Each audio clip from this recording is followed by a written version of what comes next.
Comparing while, do while and for loop. जी students, हम आज के ट्यूटोरियल में देखने जा रहे हैं अपने तीनों लूप्स को, उनको कंपेयर करेंगे और देखेंगे उनकी सिमिलैरिटीज और उनके डिफरेंसेस। तो चलिए शुरू करते हैं।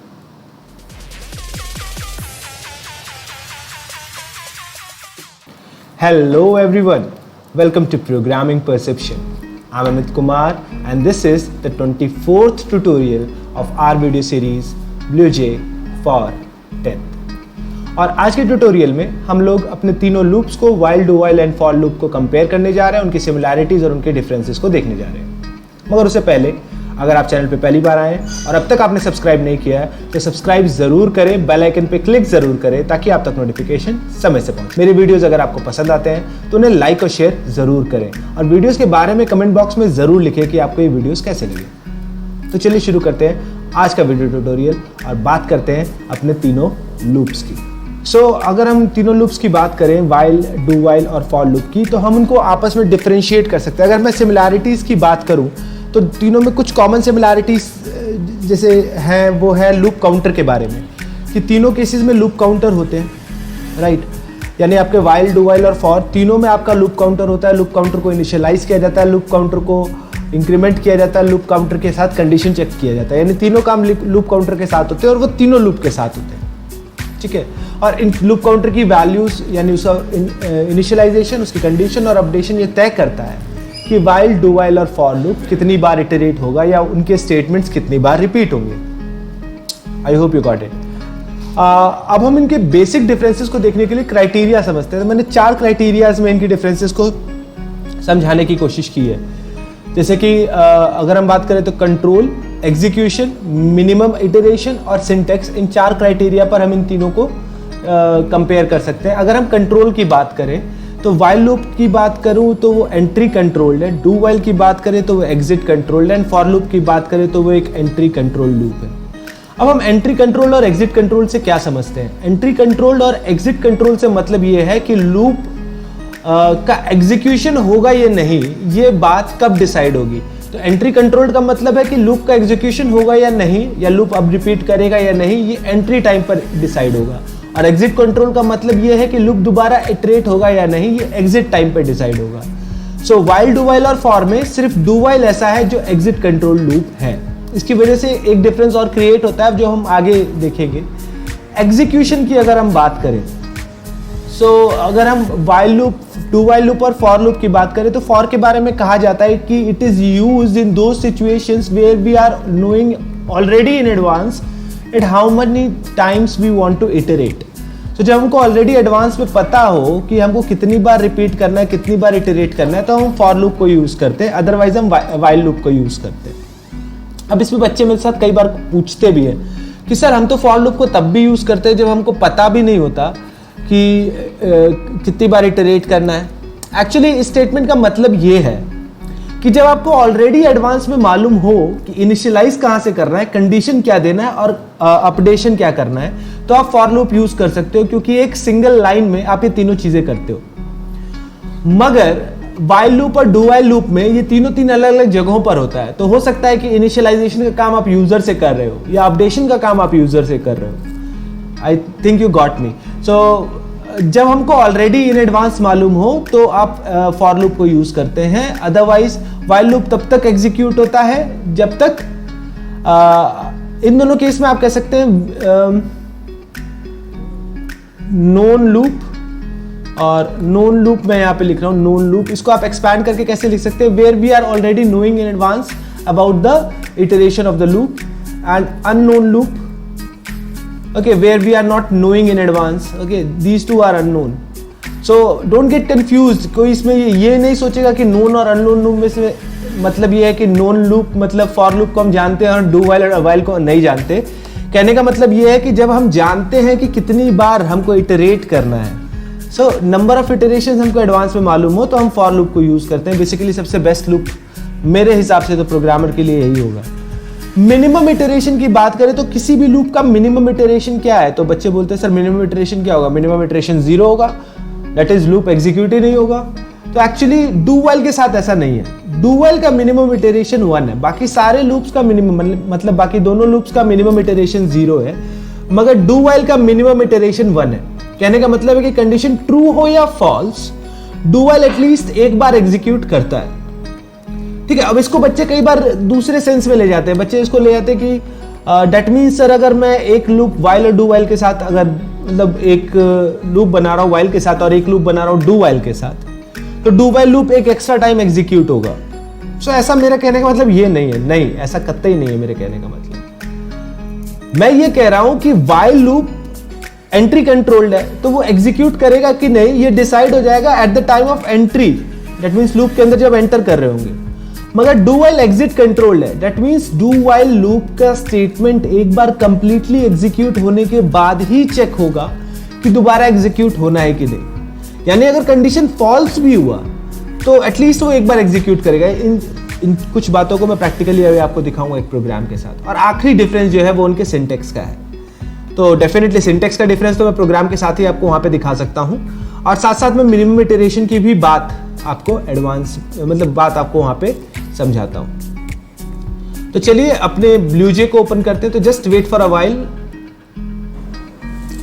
मगर इससे पहले कि मैं आप लोग को प्रोग्राम में बताऊं कुछ, एक कमेंट कुछ दिनों पहले ऑलमोस्ट 5 days एगो एक कमेंट था क्षितिज शुक्ला, और मैं अगर गलत नहीं हूं तो हमारे 3rd एक्सरसाइज के विनर भी हैं ये। सो इनका एक क्वेश्चन था कि sir I have studied in class 9 standard regarding for loop that if we use any one of both that is pre increment और post increment operator in for loop it will directly update only the changes comes in while and do while loop, sir please tell। So आपने ये कहा कि आपने 9th class में ये पढ़ा था कि प्री इंक्रीमेंट और पोस्ट इंक्रीमेंट को अगर आप while और do while के साथ यूज करते हैं तो वहां पे चेंज होता है, और फॉर के साथ चेंज करते हैं तो नॉर्मल लूप का एग्जीक्यूशन होता है। मैं समझ रहा हूं आप ये क्या कहना चाह रहे हैं। एक्चुअली लास्ट टाइम जो मैंने लूप के ऊपर प्रोग्राम बनाया और आप लोग को बताया था कि अगर आप प्री इंक्रीमेंट या पोस्ट इंक्रीमेंट को वाइल डू वाइल और फॉर लूप के साथ यूज करते हैं तो डेफिनेटली आउटपुट में चेंज आएगा। तो आपको एक चीज बता दूं, जो ये बात कह रहे हैं कि फॉर के साथ चेंज नहीं आता और वाइल और डू वाइल के साथ ही सिर्फ चेंज आता है, ऐसा कुछ भी नहीं है। और अगर आप ये जो कह रहे हैं मेरे हिसाब से ये आप नॉर्मल अपडेशन की बात कर रहे हैं, और मैं जो बात कह रहा हूं प्री इंक्रीमेंट और पोस्ट इंक्रीमेंट की वो उसके कंडीशन के साथ है। ठीक है, तो अगर हम कंडीशन में यानी फॉर में आप कंडीशन में प्री या पोस्ट लगा लो, वाइल में कंडीशन में प्री पोस्ट लगा लो, या डू वाइल में कंडीशन में प्री पोस्ट लगा लो, आउटपुट डिफर करेगा। सो वाइल डू वाइल या फॉर तीनों में आउटपुट डिफर करेगा, बशर्ते प्री और पोस्ट इंक्रीमेंट ऑपरेटर आप कंडीशन चेक करते वक्त लगा रहे हो। और जैसा कि मैंने आपको बताया था इस बारे में मैं ट्यूटोरियल 24 में बात करूंगा। तो थ्योरेटिकली तो ये रीजन है, और प्रैक्टिकली मैं आपको इस चीज को करके दिखा दे रहा हूं कि वाइल डू वाइल और फॉर तीनों में डिफरेंस आता है। ओके, अपडेशन में आप तीनों में से किसी में कीजिए, किसी में डिफरेंस नहीं आएगा। ओके, सो चलिए इन प्रोग्राम्स को अब एक एक करके देख लेते हैं। सो सबसे पहले हम बात करते हैं आज के डेट में वाइल डू वाइल और फॉर के कंपैरिजन में, तो एंट्री कंट्रोल और एग्जिट कंट्रोल के बारे में। तो उस चीज को समझने के लिए उसका मिनिमम इटरेशन ही हम देखें तो काफी है। तो मैं एक लूप एग्जाम्पल नाम से एक प्रोग्राम बना रहा हूँ, और लूप एग्जाम्पल के अंदर हम लोग इन तीनों तरह के लूप के कंपैरिजन को देखते हैं। तो चलिए शुरू करते हैं। ये एक एप्लीकेशन प्रोग्राम होगा, तो definitely public static void main, so public static void main string args, and यहाँ पर हम लोग क्योंकि हम लोग को वाइल डू वाइल और फॉर तीनों को देखना है, तो एक सिंपल सा लूप मैं पहले आपके सामने दिखा रहा हूँ, और इसको वाइल डू वाइल और फॉर के साथ देखते हैं। तो इसमें i 1 से शुरू हो रहा है। वाइल के साथ मैंने कंडीशन लगाई है कि i is less than equals to 10, right. यहाँ पर i को अपडेट भी किया, तो loop counter, right, loop counter initialise, update और कंडीशन चेक तीनों काम मैंने कर दिया। मैं साथ साथ में लूप काउंटर को प्रिंट भी कर दे रहा हूं। तो यहाँ एक आउटपुट हमको मिला। Okay, sorry for that. ठीक है, अब इसको रन करेंगे तो एक आउटपुट हमको मिलेगा और डेफिनेटली मेरे ख्याल से आप समझ रहे होंगे 1 to 10 आउटपुट आएगा।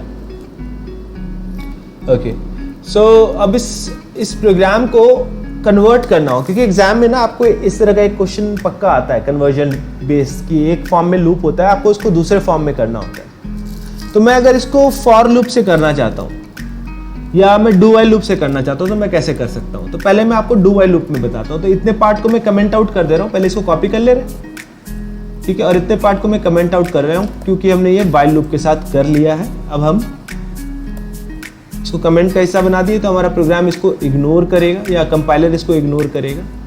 और अब मैं यही काम डू वाइल लूप के साथ कर रहा हूँ। तो डू वाइल और वाइल में अंतर क्या होता है? डू वाइल में सिंटेक्स ये है कि डू से शुरू होता है, ये जो पूरा वाइल का पार्ट जो होता है आपका, ये एंड में आता है, यहाँ लूप खत्म हो रहा है, कंडीशन भी वही आप देते हैं। और इसी वजह से ये एग्जिट कंट्रोल होता है, ठीक है, क्योंकि एग्जिट टाइम पर कंडीशन चेक होता है। आउटपुट अगर आप देखेंगे, देखिए यहीं पे कंफ्यूजन दूर हो जाएगी। आप बोल रहे मतलब कई बार बच्चे बोलते हैं कि वाइल और डू वाइल लूप का नंबर ऑफ इटरेशन डिफर करना चाहिए। तो अगर डू वाइल मिनिमम इटरेशन 1 करता है तो ये एक बार ज़्यादा चलना चाहिए और इसका आउटपुट 11 आएगा, बट ऐसा कुछ भी नहीं है। मैं इस प्रोग्राम को रन करूंगा और ये 1 to 10 ही आउटपुट देगा, ठीक है। तो बेटा जो डिफरेंस है वो मिनिमम इटरेशन पे, टोटल नंबर ऑफ इटरेशन दोनों का सेम होगा और मिनिमम इटरेशन का डिफरेंस को भी मैं अभी दिखाऊंगा। अगर मैं ये सेम जो वाइल लूप था उसको मैं फॉर में कन्वर्ट करना चाहता, इसी सेम लूप को मैं फॉर में कन्वर्ट करूं तो बिल्कुल कर सकता हूं। यहाँ पे मैंने फॉर लिखा, यहाँ पर मैं आई को इनिशियलाइज कर सकता हूँ, तो मुझे यहाँ इनिशियलाइज करने की ज़रूरत नहीं है। एंड सिमिलरली मैं यहाँ पर उसको अपडेट कर सकता हूँ, तो यहाँ मुझे अपडेट करने की ज़रूरत नहीं है। और आप देख सकते हैं इस प्रोग्राम को भी रन कराकर आउटपुट वही होगा। तो एक तो कन्वर्जन बेस कोड आता है आपका कि एक लूप दिया होता है उसको दूसरे फॉर्म में कन्वर्ट करना होता है, वो आप करेंगे। अब एक बात मैं जो बता रहा था लास्ट टाइम कि प्री और पोस्ट इंक्रीमेंट ऑपरेटर का अगर आप यूज करें तो आउटपुट डिफर कर सकता है। तो मैं उस चीज को दिखा रहा हूं कि कैसे वाइल, डू वाइल और फॉर तीनों में ये डिफर कर सकता है। तो पहले वाइल की बात करते हैं। तो वाइल में मैं यहाँ पर पहले पोस्ट लगा रहा हूँ, ओके। चलिए इसके आउटपुट को देखते हैं। तो पोस्ट इंक्रीमेंट ऑपरेटर कंडीशन है मैंने लगाया है। अब आउटपुट आ रहा है 2 4 6 8 10। अगर मैं इसको प्री करूँ तो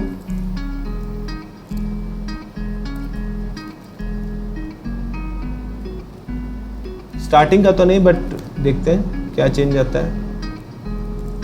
2 4 6 8 10, कोई इसमें डिफरेंस नहीं आ रहा, ठीक है। मगर जब ये नहीं था, कंडीशन नहीं था, तब नॉर्मली अगर आप इसको एग्जीक्यूट करते तो आउटपुट उससे अलग आ रहा है। तो प्री और पोस्ट के केस में एक डिफरेंस आपको ये समझ में आया। दूसरा डिफरेंस देखते हैं अभी पोस्ट इंक्रीमेंट के केस में है। अगर हम बात करें तो लेस देन 10 की अगर मैं बात करता हूँ, plus plus, okay, fine, compile करते हैं और इसको रन कराते हैं। आउटपुट आ रहा है 2 4 6 8 10। और अगर यही प्री होता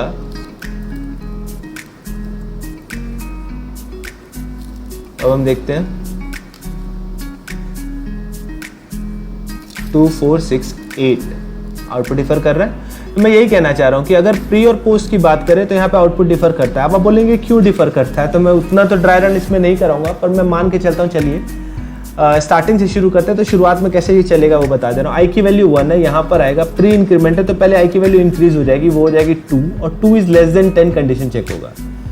यहाँ अंदर आएगा 2 प्रिंट होगा और यहाँ पे आई की वैल्यू हो जाएगी 3, फिर इंक्रीमेंट होगा यहाँ पर, और फिर यहाँ पर अबव जाएगा। सो बेटा मैं आपको यहाँ पे क्षितिज, खासतौर पे आपका ये क्वेश्चन था तो आपको मैं रेफर कर रहा हूँ, पर कई बच्चों का ये डाउट होगा, तो मैं आप लोग को यहाँ पे बता दूं कि प्री और पोस्ट जब तक एक्सप्रेशन का पार्ट नहीं, मैं वाइल, डू वाइल, फॉर की बात ही नहीं कर रहा हूँ। प्री और पोस्ट इंक्रीमेंट ऑपरेटर हो या डिक्रीमेंट ऑपरेटर हो, जब तक किसी एक्सप्रेशन का पार्ट नहीं है। एक्सप्रेशन का पार्ट का मतलब क्या है? अगर मैंने सिंपली लिख दिया आई प्लस प्लस तो ये किसी एक्सप्रेशन का पार्ट नहीं है। मगर अगर मैं लिख रहा हूँ A is equals to I plus I plus plus, तो यहां पर ये एक एक्सप्रेशन का पार्ट है। सिमिलरली अगर मैं लिख रहा हूं plus plus I is less than 10, तो वहां पे एक एक्सप्रेशन का पार्ट है। आप कैसे पता करोगे? वहां पे एक से ज्यादा ऑपरेटर होगा तो वो एक एक्सप्रेशन का पार्ट होगा। तो अगर प्री और पोस्ट किसी एक्सप्रेशन के साथ है, ठीक है, इस चीज को याद रखिएगा, अगर प्री और पोस्ट किसी एक्सप्रेशन के साथ है तो आप प्री और पोस्ट दोनों में डिफर होगा। प्री होगा तो पहले इंक्रीज होगा और फिर एक्सप्रेशन इवैल्यूएट होगा, पोस्ट होगा तो पहले एक्सप्रेशन इवैल्यूएट होगा और फिर इंक्रीज या डिक्रीज होगा, जो भी। सो अब फॉर के साथ भी इसी डिफरेंस को समझते हैं। फॉर के साथ भी ये डिफरेंस बिल्कुल आएगा, तो मैं फॉर के साथ कर रहा हूँ। आई को मैं यहाँ पे इनिशियलाइज ना करके यहाँ इनिशियलाइज करता हूँ, I is equals to 1, okay, plus plus, यहाँ से मैं इंक्रीमेंट हटा दे रहा हूँ, ठीक है। तो जो आप बोल रहे थे क्षितिज की डिफरेंस आता है, डिफरेंस वाइल डू वाइल में आता है, फॉर में नहीं आता। अगर प्री और पोस्ट एक्सप्रेशन का पार्ट है यानी कंडीशन में लगा हुआ है तो वाइल डू वाइल और फॉर तीनों में डिफरेंस आएगा, अदरवाइज तीनों में डिफरेंस नहीं आएगा, ठीक है। तो ये प्री और पोस्ट की खासियत है, लूप की नहीं। So I hope you understood this. आपने लूपिंग के डिफरेंसेस को भी समझा, उनके सिंटेक्स के डिफरेंसेस को समझा, मिनिमम इटरेशन वाली बात जो मैंने कही वो आपको समझ में आया होगा, तो सिंटेक्स डिफरेंस समझ में आया। नोन और अननोन लूप की बात आपने फॉर लूप में देखा, तीनों चीजें एक साथ लिखी हुई हैं, तो आपको शुरुआत में अगर तीनों चीजें मालूम है तो डेफिनेटली आप लूप के बारे में पूरी तरह से नोन है। और अगर आपको शुरुआत में चीजों के बारे में नहीं मालूम, इनिशियलाइजेशन कहीं और से हो रहा है, कंडीशन तो खैर कंडीशन तो आपको मालूम होगा ही, क्योंकि वाइल हो या डू वाइल आपको कंडीशन स्पेसिफाई करना ही पड़ेगा। अब आखिरी चीज जो मैं आपको मिनिमम इटरेशन के साथ आपको समझाना चाह रहा था, एक पार्ट मैंने आपको दिखाया, अब फॉल्स के केस को समझते हैं। मैं बोल रहा हूं कि वाइल के केस में क्या होता है, कंडीशन अगर फॉल्स हो, लाइक हम यहाँ पे कंडीशन को फॉल्स कर देते हैं फर्स्ट टाइम पे, मैं कंडीशन को वैल्यू दे दे रहा हूं 11, but of course i is less than equals to 10 false है। अगर मैं इस लूप को रन करूंगा या इस प्रोग्राम को रन करूंगा तो मुझे आउटपुट के तौर पर क्या मिलेगा? कुछ भी नहीं। क्यों? ऐसा क्यों? मुझे आउटपुट के तौर पे कुछ भी क्यों नहीं मिल रहा? क्योंकि i इज इक्वल्स टू 11 और कंडीशन पहली बार में फॉल्स है और प्रोग्राम में और कुछ करने के लिए ही नहीं है। मगर यही प्रोग्राम, यही सेम प्रोग्राम अगर हम डू वाइल से बनाते तो होता क्या, कंडीशन चेक होता लूप को एग्जीक्यूट करने के बाद, यहाँ डू के बाद ये शुरू हो जाता और ये एग्जीक्यूट करने के बाद यहाँ पे कंडीशन चेक होता। क्योंकि लूप एग्जीक्यूशन के बाद कंडीशन चेक हो रहा है तो डेफिनेटली बगैर कंडीशन चेक किए एक बार तो स्टेटमेंट एग्जीक्यूट हो ही जा रहा है ना लूप का, एंड दैट्स व्हाई इसका मिनिमम इटरेशन 1 है। हालांकि नेक्स्ट टाइम ये इटरेट नहीं करेगा। सो मिनिमम इटरेशन डिफर कर रहा है, टोटल नंबर ऑफ इटरेशन कभी डिफर नहीं करता।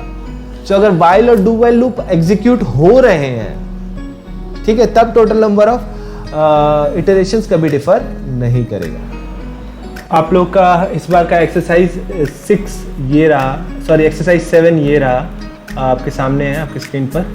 यहाँ पे आप देख सकते हैं इस बार मैंने एक वाइल लूप ही दिया है, ओके, और प्री और पोस्ट इंक्रीमेंट का यहाँ पे इस्तेमाल हुआ है। s एक वेरिएबल है जिसमें ऐड हो रहा है a की वैल्यू, जो a एक लूप काउंटर है। आपके 3 केसेस हैं। पहला, s की वैल्यू अगर 10 हो, s की वैल्यू अगर 100 हो और s की वैल्यू अगर 1 हो तो s का आउटपुट, मतलब इस प्रोग्राम का आउटपुट क्या आएगा। तो a b c करके आउटपुट आप बताएंगे, क्योंकि काफ़ी लेंदी आउटपुट होगा तो भी आप एक ही कमेंट में, ओके। तो a b c करके आप एक कमेंट में इसका आउटपुट दीजिए, अदरवाइज मुझे 3 कमेंट एक स्टूडेंट के चेक करने पड़ेंगे, it would be very time taking. So आप एक ही कमेंट में इसका रिप्लाई करेंगे। तो ये आपका एक्सरसाइज 7 है। एक छोटा सा मैसेज मुझे आप लोग को एक और देना था कि आप लोगों के कुछ क्वेश्चंस उठ रहे हैं, कुछ क्वेश्चंस आप लोग डाउट के तौर पर, कमेंट के तौर पर पूछ रहे हैं, और यही मैं शुरुआत से बोल रहा था, एंड थैंक गॉड ये रेज हो रहा है। आई एम रियली ग्लैड कि कुछ स्टूडेंट्स ऐसा कर रहे हैं। और मैं एक छोटा सा प्लेलिस्ट और एक नया शुरू करने जा रहा हूँ, इसीलिए आपके कमेंट्स के ऊपर, ठीक है, उनके डाउट्स को रिजॉल्व करने के लिए, तो डाउट क्लियरिंग प्लेलिस्ट है, वो डाउट क्लियरिंग सेशन का प्लेलिस्ट है। आप डाउट रेज कीजिए कमेंट के तौर पर, जहां 1 या 2 डाउट, या मुझे लगता है कि एक वीडियो लायक डाउट हो गए हैं तो मैं तुरंत एक वीडियो बना करके आपके डाउट को क्लियर करके उस प्लेलिस्ट में अपलोड करूंगा। तो आप जितने डाउट्स पूछेंगे डेफिनेटली मैं जितनी जल्दी हो सकेगा उसको क्लियर करने की कोशिश करूंगा। दूसरी बात वो बुक से रिलेटेड है। जो 9th computer application for 9th की जो बुक है उसमें भी अगर आपको पढ़ते वक्त कोई डाउट होता है तो मैंने जो ईमेल आईडी दी हुई है उसमें ask2amitkumar@gmail.com, उस पर आप उस प्रोग्राम को, उस पेज को स्नैपशॉट लेकर या जैसे भी आपको जो भी डाउट है आप उसको रेज कर सकते हैं और उसके ऊपर मैं वीडियो बना करके यहाँ पर आपके प्रोग्रामिंग परसेप्शन चैनल पर ज़रूर भेजूंगा, मगर प्रॉब्लम प्रोग्रामिंग रिलेटेड ही हो। ओके तो खैर आई होप आपको वाइल, डू वाइल और फॉर के बीच के डिफरेंसेस क्लियर हों। अगला वीडियो ट्यूटोरियल 25 में हम लोग अपने जंप स्टेटमेंट्स की बात करेंगे। तो आज के ट्यूटोरियल में बस इतना ही। Hope to meet you in the next tutorial. तब तक के लिए thank you and happy programming.